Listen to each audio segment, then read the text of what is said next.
Hello and welcome to part 3 of Let's Build a Car, and I want to talk about this system here. This is the windshield wipers, windscreen wipers. They use a series of levers. There's attachments that fit to the vehicle and don't move, and there's the motor. And the motor is actually quite interesting. If I pull that off, I've got it sitting there for now. It's got a switch underneath it, but you've basically got a worm drive here in there that drives this gear here. So that worm that travels very quickly this way is converted to, it's geared down to a slower rotational movement. It moves at about that pace there. I don't know, 40 RPM or so. Now in the back of here there's a switch that runs on this thing, this pink gear here, and what that does is it parks the wiper motor. So no matter in where the sweeping of the wipers are, if you turn them off, they won't stop until they've actually parked against the bottom of the windscreen. So here's this bit here that rotates slowly, and it's attached directly to this. If you can imagine, this is the other way around because that's the sort of female bit there and that male bit goes into it. And what it does is it then converts it to reciprocating movement on this lever here. So it's going around like that, but up here it's doing this sort of thing.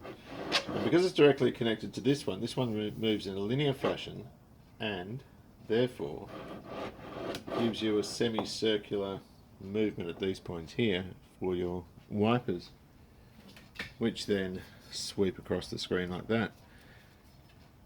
So basically what you've got is you've got quick rotational movement this way, slow rotational movement this way, reciprocating movement on this lever here, linear movement on this lever, and intermittent rotational on these points here.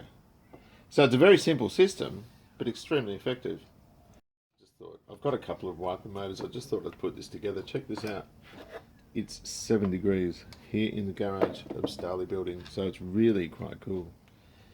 But I will put this together, go inside, and then start putting this video together, because this is the last bit that I filmed from this video.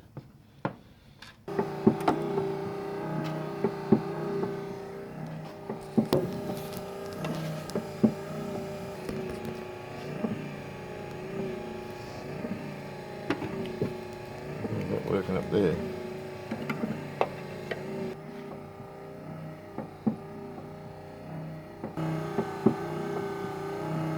It's got a creak. Okay, come with me, let's have a look under here. The next thing, pop the drive shafts in. Okay, we're under the right hand wheel arch. You can see the grommets fitted. And over on the front of the sill, in this area here. I tried to film this from the other side and it was very, very awkward. I'm just putting a bit of grease around the seal. We don't want to put a shaft in on a dry seal. Just like that. So these splines, I've got one here that fits into the differential gears, and we've got one on the outside as well, which fits into the back of the wheel hub. The differential gears are the final drive of the gearbox that transmit the power the engine makes through the gearbox and into the wheels, or onto the wheels. This has a spline with a lock ring on it. Now what the differential does, hang on, I'll just try and get this in. Nope. There we go. You can see it can slide. What the differential does is it allows the wheels to turn independently. So for example, if you're doing a U-turn, the inside wheel will turn a lot slower than the outside one. And so the differential's job is to transmit power to the wheels, allowing for that to happen. And we'll bring this up through the hub, through the back of the hub. You can also, actually come to think of it, we can also just run a tiny bit of grease on the splines, because moisture can get in, or moisture's not supposed to be able to get in, but through the front it could, and make removal next time a lot more difficult. This ball joint at the bottom I might have to replace, but we'll do that in another time, and that will slide in.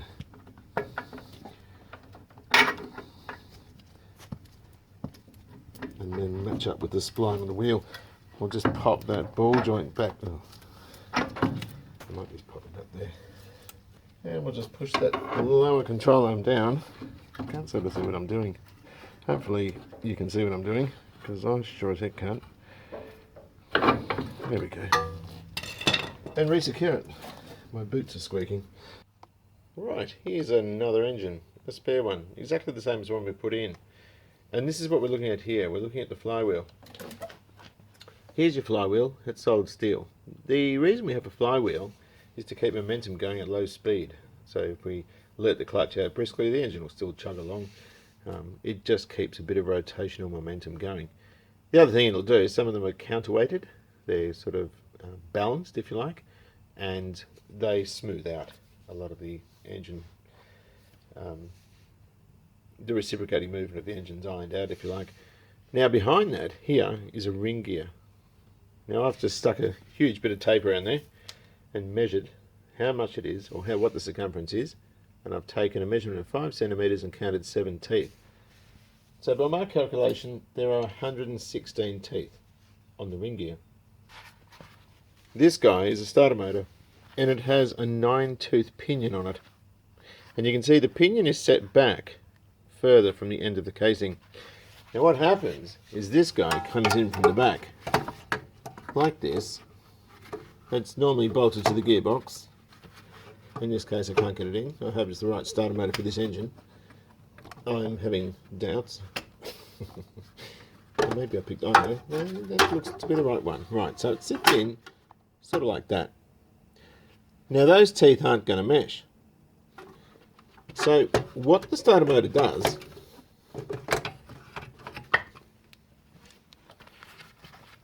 is it spins quite fast, even though when you hear them in the car they're not spinning fast at all. We'll throw this gear out toward the end and then mesh with the ring gear to start the engine. Let's get a battery and put some volts in it. Now this is going to want to jump around. There's a lot of torque in here. Torque, remember, is twisting power. I was going to put that, oh hang on, I've got to go onto there, don't I? So we have the negative on the battery connected to the frame of the starter motor, or the housing of the starter motor. The positive is connected to where the large wire goes from the battery, and there's nothing happening. That little green wire is the start signal from the key. So when you turn your key and you get that spring-loaded bit, that's what energizes that.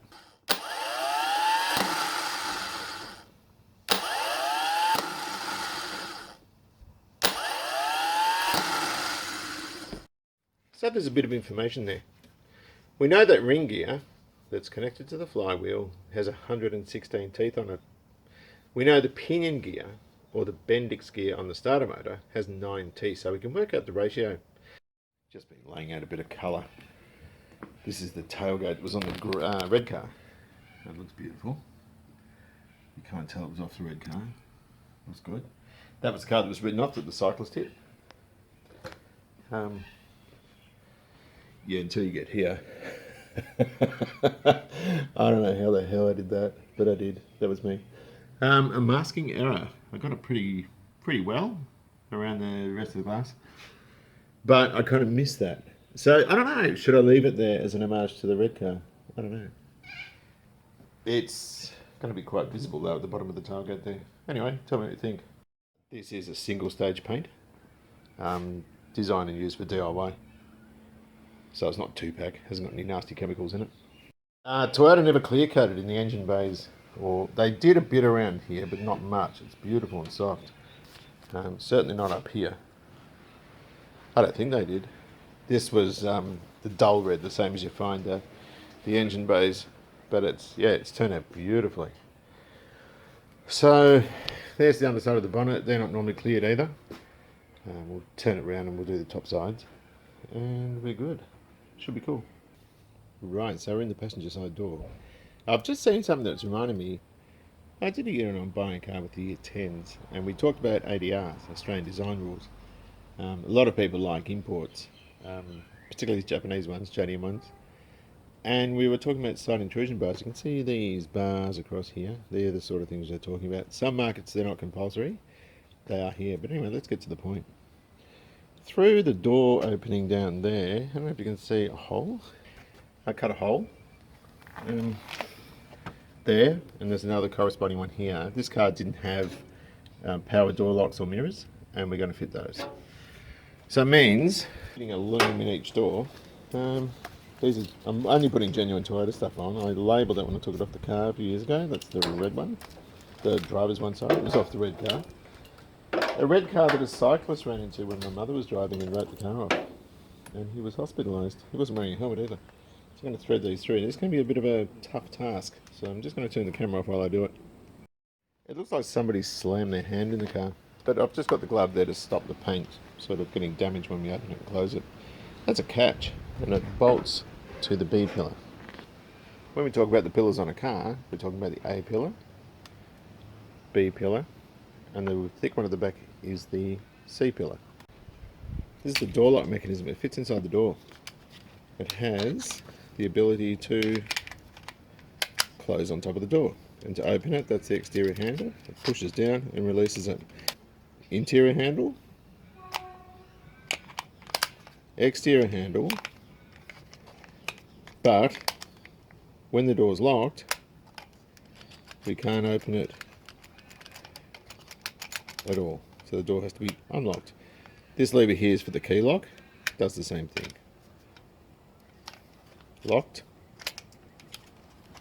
unlocked. So we're going to put this in. Now what's interesting about this is just purely mechanical device, but has some electrics on it. So it can be controlled remotely.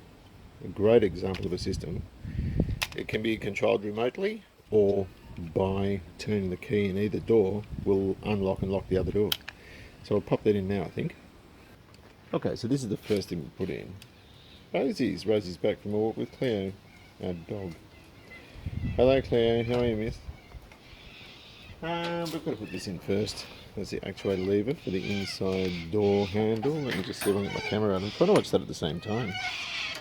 And I'm only been moderately successful. And in the door lock itself, it has a sleeve, a protective sleeve that sort of fits over, just convoluted tubing, and that'll attach into here. So I've got to put this in, making sure the exterior and the door lock are facing up while we try and wangle it in. Eh? Oh, another thing that might be an idea to connect is this wire to the bottom. They can be difficult to get on. There we go. So far so good. Come around like that, and it has to go in there. Right, so that's good. That should work. Is this going to work? I believe it will. I feel that there's success in the air. Rightio, so let me swap over to the other side, and we can just drive these things home. There's another wire we need to connect for the door lock.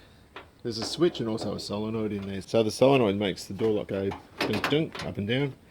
The switch picks up what the key lock is doing when you open and unlock it with the key. How does this go? That one fits in there. A little escutcheon thing that sort of goes in there that guides the rod where it's meant to be. I can't do the outside door handle because the car has to be wet sanded. That's why the paint's not nice. That's why the paint's not fully glossed up yet. So that can go in.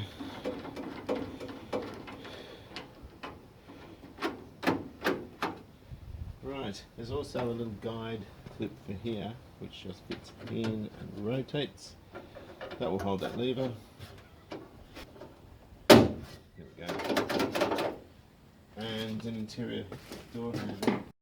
Sorry about the wind. As a temporary measure, I'm just going to throw this interior door handle in. It means it's going to be easier for me. I can just grab the thing, what do you call it, the rod and pull it. But you know what? It's all good. This one's actually quite dirty. Get in there, you. And the last thing I'm going to do, I can't really do too much because of the wet sanding and buffing of the car. That's a part of the paint process that's mandatory. This is acrylic paint, as I said, a single stage, and it gets its gloss mechanically. So 2 packs use a chemical hardener, which is very toxic. These ones, it's just single stage, and so to get it nice and shiny, you have to buff it. This is a check strap. it's a spring-loaded thing that gives the door detent, so it stops it opening too far, but also gives it that positive, you know, and it just goes with the roll pin into that thing there, but it fits in from inside the door. There it is there. I've just thrown a bit of grease at it. We'll just try this. Not bad.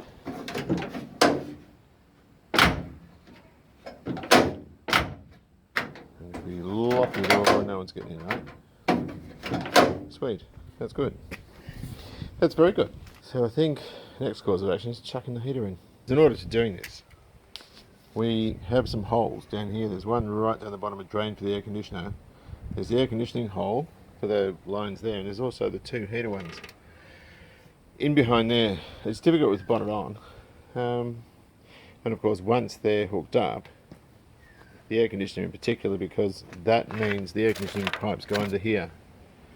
And then they go sort of under, and once they're fitted, well then I can fit the radiators and the power steering pump and all that sort of stuff, but it's pointless fitting that stuff when you're going to float it. Those tubes have to go through the firewall to meet up with the coolant pipes in the engine. And because I've got a windscreen, I can sort of reach around and pull them through.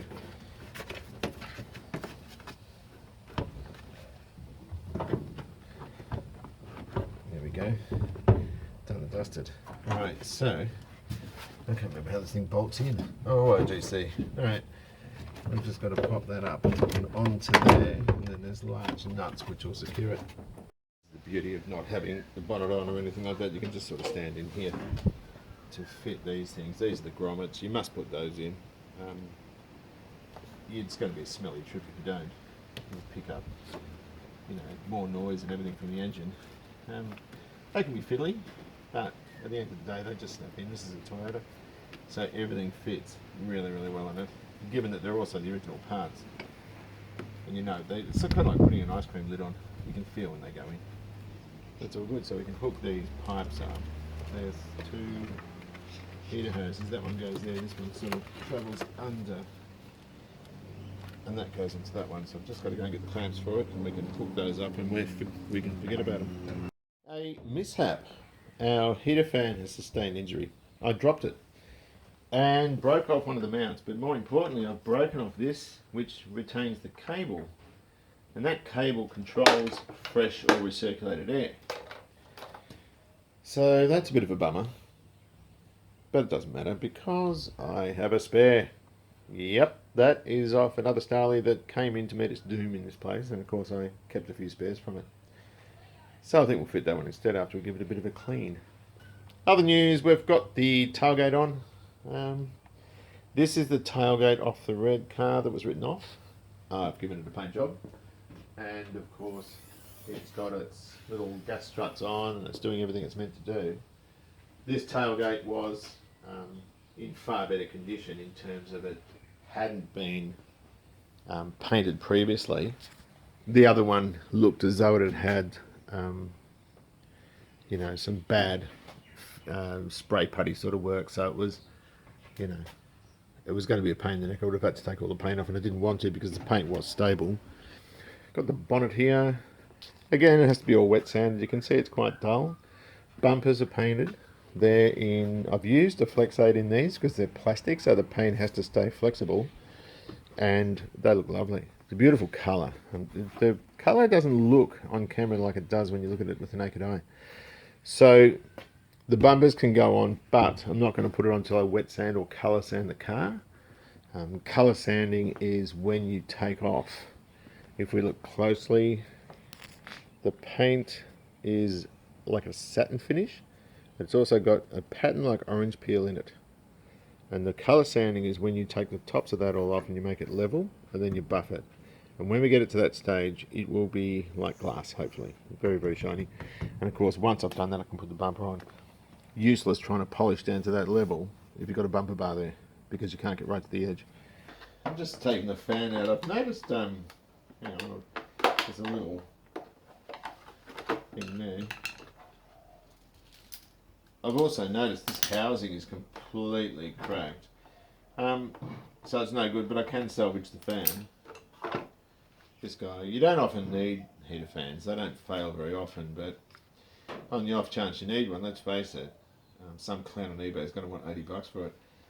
The interesting thing with this is called a centrifugal fan. So it picks up air from the centre.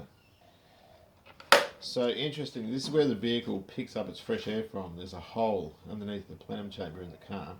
And I'll show you that. That's where the wiper linkages move. So that will be on the fresh setting because it's going straight into the fan which sits under here.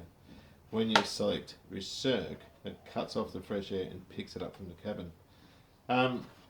But this is a scroll, a similar sort of thing to a turbocharger, but a heck of a lot less high powered, and it picks up the air from the centre of the fan and then radiates it out centrifugally, and of course it follows that scroll and just is forced out this way. So that's toast. We can't really use that. Oh, another thing is the housing's got a dirty great crack in it too, so I've really done damage to that. But that is a salvageable part, so we'll keep that and we'll just stick it in a box.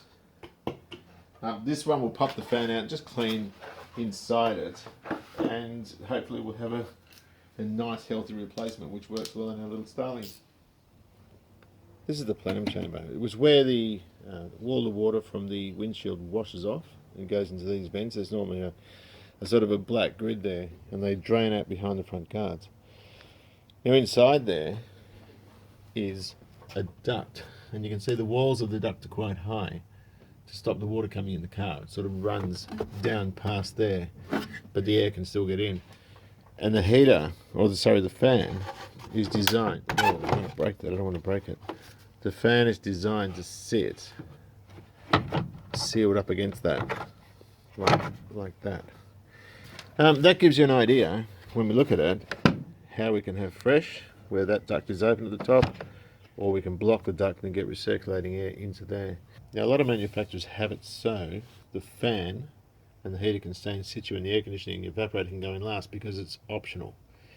It's standard on most cars now, but back when this was built it was always optional, so there's a blank duct in there so the heater fan can blow directly into the heater. But air conditioning cars, you would take that duct out and dispose of it and fit air conditioning, and it was dealer fitted, so it can just be slotted in there between it. Ooh. I've got salmon and turkey lovely sandwiches. salmon sandwich. They're just basic stuff. No.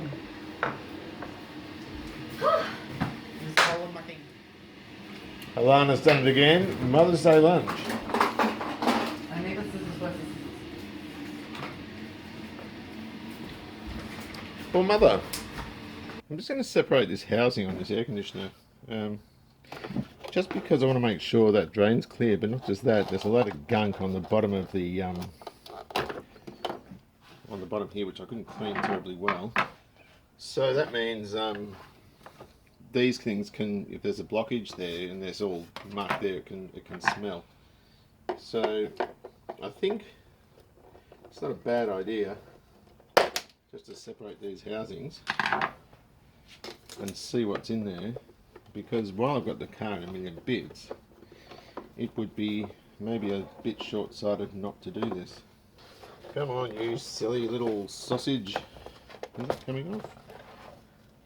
Yep, that's coming off. Oh dear. Oh, that's not too bad. Huh. There's a bit of crap on it. There's your TX valve up there. See there? That's your TX valve. So I'll just take any of that, this fluff and all sorts of stuff here. I'll just use a brush, I think, to get that off. Sweep that on the floor. We're not inside now, so we can, right? Well, it's a bit of a half-assed clean, but it is cleaner. So we are going to put it back together. And the clips go over. And we just put the screws in and we install it in the car, knowing that that drain is completely clear and there's no debris inside it, to try and get it in. But they basically go through there and then it all sort of fits up to the heater fan like that. So we've got a bunch of fasteners, which I can't find because I'm not prepared, that hold it between the heater fan and the heater box.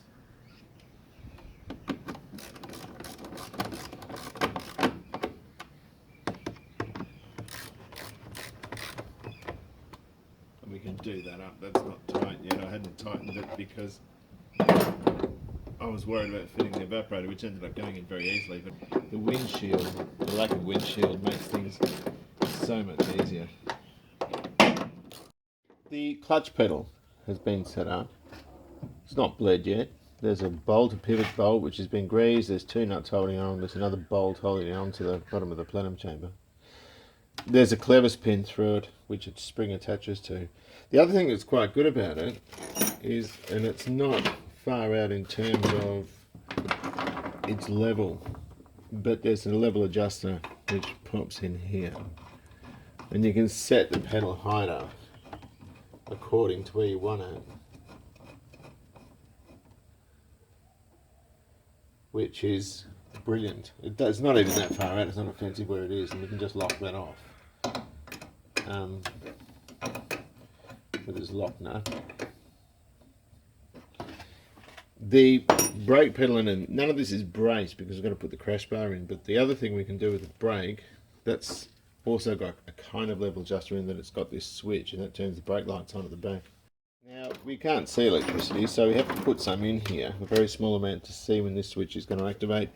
I use a fluke tester for that. It's just a multimeter. We can just test AC voltage, DC voltage, millivolts, ohms for resistance and that sort of thing. And I'm interested in this one here where we're pointed, which is sound. Basically, it checks continuities.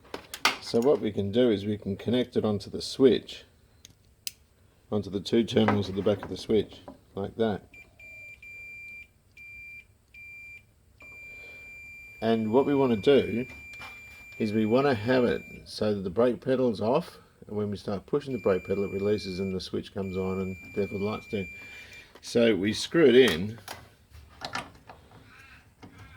and we'll know pretty much, or fairly quickly, if we're in the right area. So I'm just going to pop it in like that. That's just a guess. Connect up some wires, and where's the other one? Here it is, and we shouldn't hear a noise, which we still can, which is bad. We want to go in a bit further, and we want to hear a noise. We don't want to hear a noise, sorry, which we can't hear now. That's not bad. That's as soon as you touch the brake pedal, the lights are coming on, which is exactly what we want. And then we can just tighten the lock nut up, which is 12 millimeters.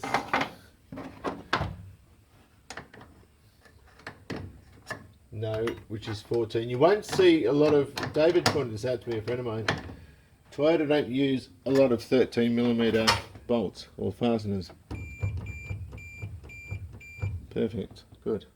This is a weird angle, it's shot from the scuttle. I'm going to get the crush bar and start putting that in. This is basically raw steel. It will scratch really, really easily. So I probably won't be feeling too chatty if I mark everything up. So that is going to sit like that. Now I call this a crash bar. Theoretically speaking, it's all sorts of things. It does offer some bracing, but it's also a point where the steering column mounts, and it also braces the brake pedal as well.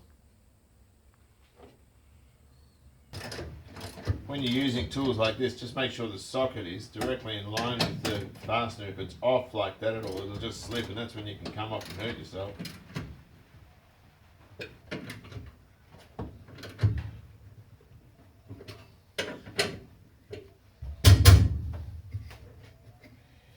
Lift the car with that,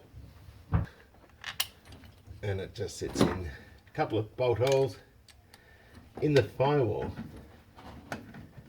and there's also the bracket sort of stay at the top, which you can't probably see from where you are, but I don't think we need to go into that too much. But this means we can connect the engine up to our foot. Alright, the cable just goes underneath here. And we have to get it in there, so we have to pull this onto full throttle. I'm doing it from this side so you can see, but even then you probably can't. Is that in? Oh no, we're in. That sits in this bracket here, and then that slides in there. So we just make sure it's off and it's in perfect adjustment there, because I left it when I took the other engine out. And we just tighten him up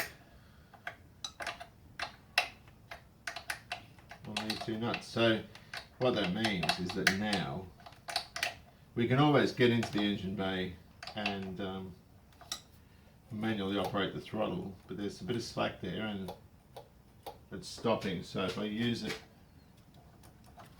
off the pedal, that's good. Just sort of putting the two air conditioning lines in, the high pressure and the low pressure. I've got some spare lines, but they were no better. There wasn't sort of worth using them. Having said that, it does show where the lines are attached to the vehicle, or where they're attached to each other down on that bend. So we can sort of take that off and use that. And I've got one of these, which is somewhere under there. There it is there. It attaches into that hole. And that's what we're doing. It's just a big jigsaw. We can put the air filter on there, or at least the air filter housing.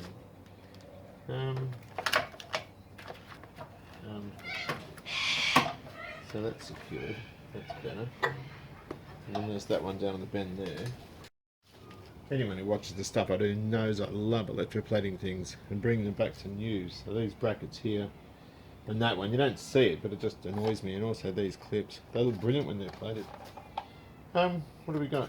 That goes that way, I think. This fits in. I've got some interference somewhere. Nope, that's all good. We'll just bolt him up. That doesn't look very clean, does it?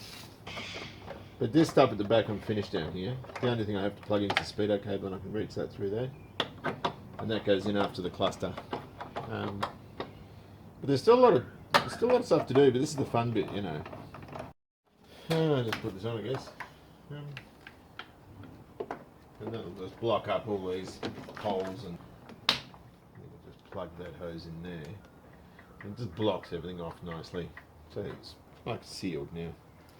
There's also like a cold air intake thing that goes in and screws to the radiator support panel, but it's not worth putting that on until we get the radiator and everything in. Right, well, the time is upon us to bleed the clutch.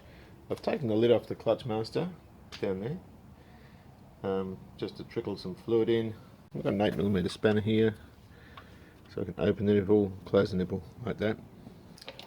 This is .4 fluid, so it has a slightly high boiling temperature to .3, and I think that's what the car had before.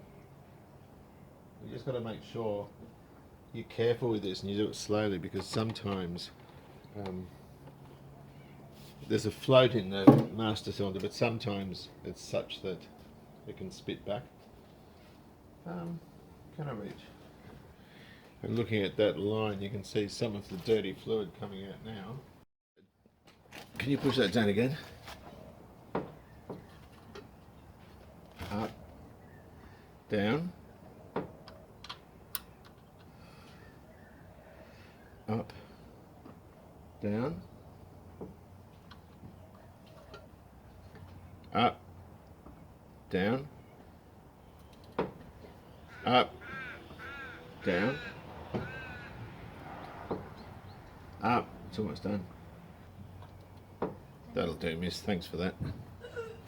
That will do fine. Thank you very much. So this will show the movement of the pedal being much more than the movement of the slave cylinder on the clutch. I'll try and put this column in. This is off a later model. This is from an airbag, but we're changing the way it's configured. The only reason I'm doing it this way is because I wanted to have the airbag type steering wheel. It's just a much nicer wheel to use. So we just put these on. These steering universals are held on with an 8mm bolt. It's got a lock washer on it, but also a spline as well.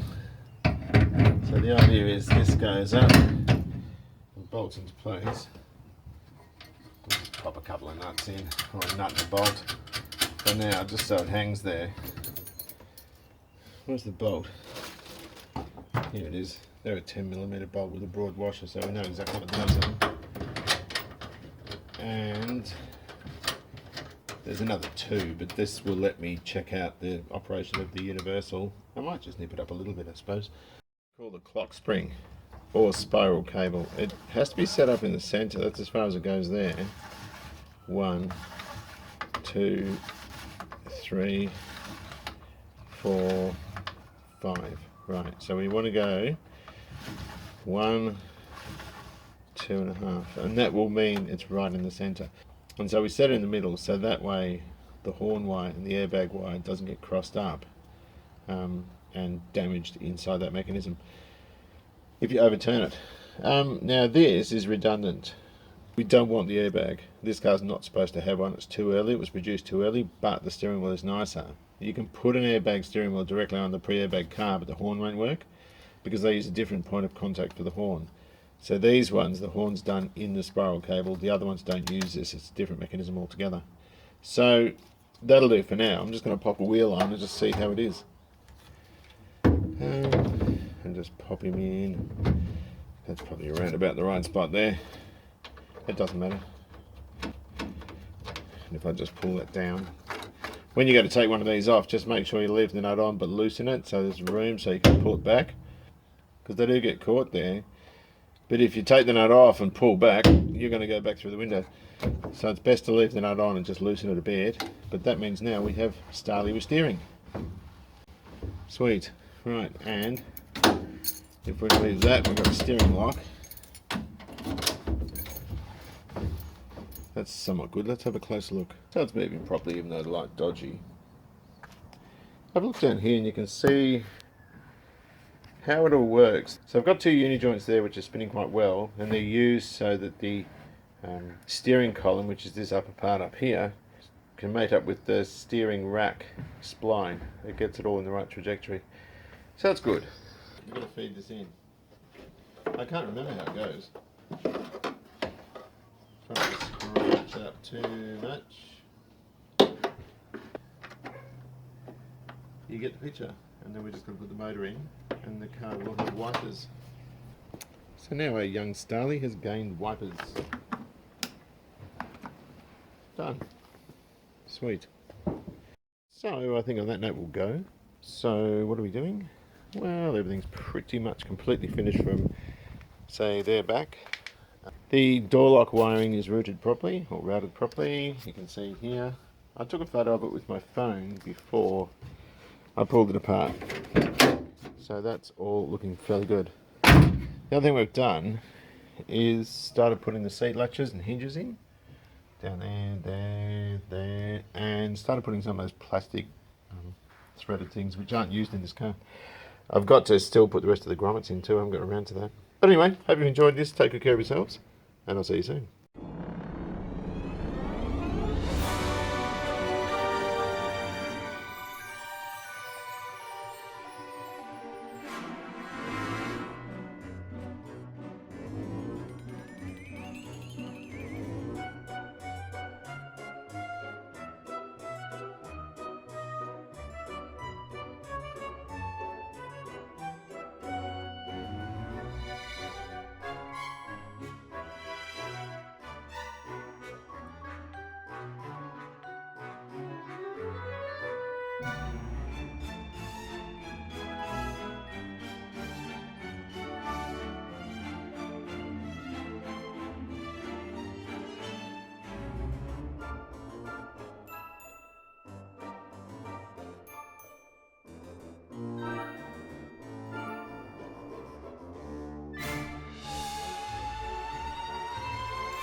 What do you reckon? She haven't. Jesus.